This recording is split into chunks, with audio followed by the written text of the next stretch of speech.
بسم اللہ الرحمن الرحیم۔ السلام علیکم، جیو ٹریول میں خوش آمدید۔ دوسری جنگ عظیم کا خاتمہ ہو چکا تھا اور ایک ملک مکمل طور پر تباہ ہو چکا تھا، لیکن اس ملک کی قیادت نے پھر سے اپنے پیروں پر کھڑا ہونے کا فیصلہ کیا۔ دن اور رات ایک کر دیے۔ اپنے وطن سے محبت، محنت اور لگن سے انہوں نے ایک بار پھر اپنے ملک کو اپنے پیروں پہ کھڑا کر دیا اور چند ہی دہائیوں میں دنیا کی مضبوط ترین معیشتوں میں شمار ہونے لگا۔ ہم بات کر رہے ہیں جرمنی کی، جسے المانیہ بھی کہا جاتا ہے۔ وسط یورپ میں واقع ایک ملک کا نام ہے۔ اس کا سرکاری نام فیڈرل ریپبلک آف جرمنی ہے۔ اسے انگریزی زبان میں جرمنی، فارسی زبان میں آلمان، جرمن زبان میں ڈوئچلینڈ اور عربی زبان میں المانیہ کہا جاتا ہے۔ اس کی قومی زبان جرمن ہے۔ جرمنی کے موجودہ صدر فرینک والٹر اسٹینمر ہیں، جبکہ چانسلر کا عہدہ اولاف شولز کے پاس ہے۔ اس کے شمال میں بحر شمالی، ڈنمارک اور بحر بالٹک واقع ہے۔ مشرق میں پولینڈ اور چیک جمہوریہ ہے۔ جنوب میں آسٹریا اور سوئٹزرلینڈ اور مغرب میں فرانس، لگزمبرگ، بیلجیم اور نیدرلینڈ واقع ہے۔ جرمنی اقوام متحدہ، نیٹو اور G8 کا رکن ہے۔ یہ یورپی یونین کا تاسیسی رکن اور یورپ کا سب سے زیادہ آبادی والا اور دنیا کی 5ویں بڑی معیشت رکھنے والا ملک ہے۔ اس کا کل رقبہ 3,57,386 مربع کلومیٹر ہے۔ جرمنی کی کل آبادی 83 ملین ہے اور روس کے بعد یورپ کا دوسرا کثیر آبادی والا ملک ہے۔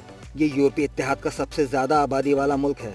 جرمنی کی آبادی میں 3 ملین ترک بھی آباد ہیں۔ جرمنی کے اسٹار فٹ بال اسٹرائکر میسوٹ اوزال بھی ترک نژاد ہیں۔ جرمنی ایک بہت زیادہ غیر مرکزی ڈی سینٹرلائزڈ ملک ہے۔ اس کا دارالحکومت اور کثیر آبادی والا شہر برلن ہے۔ فرینکفرٹ اس کی اقتصادی راجدھانی ہے اور فرینکفرٹ ہوائی اڈہ ملک کا مشغول ترین ہوائی اڈہ ہے۔ اگر اس کی GDP کی بات کی جائے تو $5.317 ٹریلین پر مبنی ہے، جبکہ پر کیپٹا کی بات کی جائے تو $63,835 کے ہاتھ یہ 18ویں نمبر پر ہے۔ 2022 کی رپورٹ کے مطابق جرمنی نے $156 بلین کی ایکسپورٹ کی۔ جرمنی بڑے بڑے برانڈز کا مرکز ہے، جس میں BMW، Audi, Mercedes Benz, Adidas اور بوش جیسی کمپنیاں شامل ہیں۔ جرمنی کی کرنسی یورو ہے۔ کالنگ کوڈ +49، جبکہ ڈومین نیم .de ہے۔ اگر تاریخ پر نظر ڈالی جائے تو 1871 میں جرمنی ایک قومی ملک بن گیا، کیونکہ اکثر جرمن ریاستیں متحد ہو گئیں، حالانکہ سوئٹزرلینڈ اور آسٹریا نے اتحاد سے انکار کر دیا۔ پہلی جنگ عظیم اور جرمن تحریک 1918 1919 کے بعد جرمن سلطنت پارلیمانی نظام میں تبدیل ہو گئی۔ ایڈولف ہٹلر 20 اپریل 1889 کو آسٹریا کے غریب گھرانے میں پیدا ہوا۔ 1913 میں ہٹلر جرمنی چلا آیا، جہاں پہلی جنگ عظیم میں جرمنی کی طرف سے ایک عام سپاہی کی حیثیت سے لڑا اور فوج میں اس لیے ترقی نہ کر سکا کہ افسران کے نزدیک اس میں قائدانہ صلاحیتوں کی کمی تھی۔ 1919 میں ہٹلر جرمنی کی ورکرز پارٹی کا رکن بنا، جو 1920 میں National Socialist German Worker Party Nazi کہلائی۔ 1921 میں وہ پارٹی کا چیئرمین منتخب ہوا۔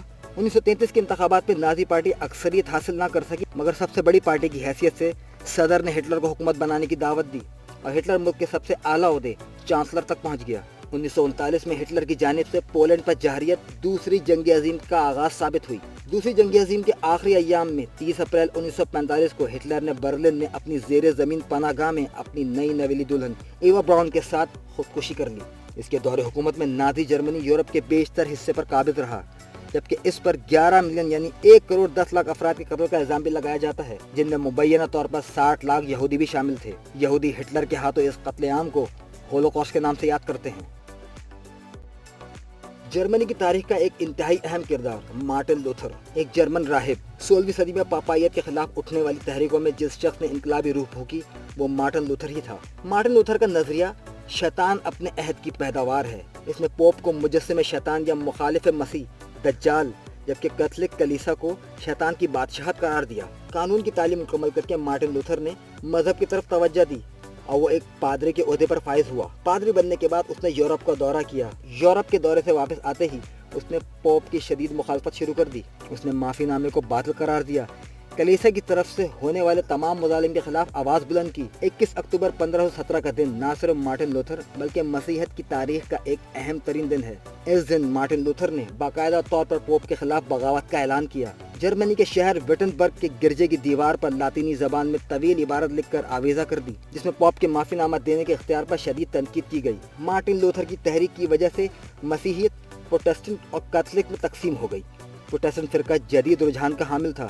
لوتھر کا اگرچہ 1546 میں انتقال ہو گیا، لیکن اس کی تحریک کا اثر اس کے بعد بھی کافی عرصہ قائم رہا۔ جنگ عظیم دوم کے بعد